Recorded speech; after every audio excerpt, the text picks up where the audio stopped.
बोलिए गणेश जी महाराज की जय। चौथ माता की जय।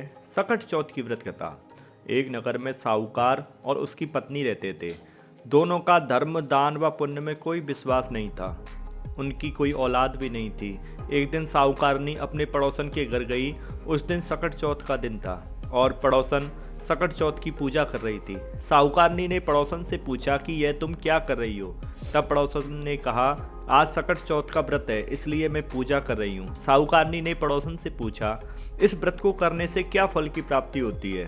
पड़ोसन ने कहा, इसे करने से धन धान्य सुहाग और पुत्र सब कुछ मिलता है। इसके बाद साहूकारनी बोली, अगर मेरा बच्चा हो गया तो मैं सवा सेर तिलकुट करूँगी और चौथ का व्रत रखूँगी। इसके बाद भगवान गणेश ने साहूकारनी की प्रार्थना कबूल कर ली और वह गर्भवती हो गई।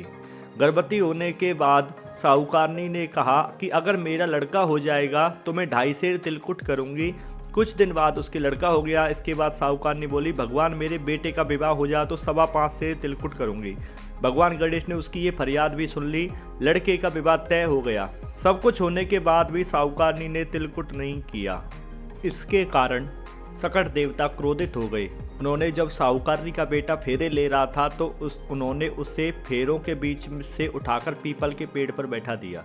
इसके बाद सब लोग वर को ढूंढने लगे। जब वर नहीं मिला तो लोग निराश होकर अपने घर को लौट गए।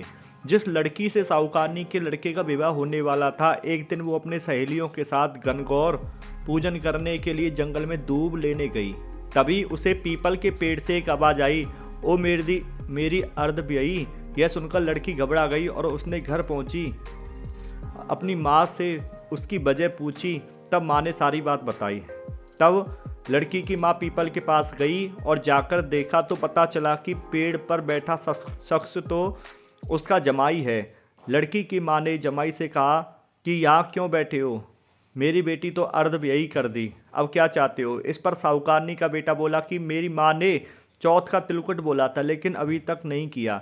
सकट देव नाराज हैं और उन्होंने मुझे यहाँ पर बैठा दिया है। यह बात सुनकर लड़की की माँ साहूकारनी के घर गई और उससे पूछा कि तुमने सकट चौथ के लिए कुछ बोला था।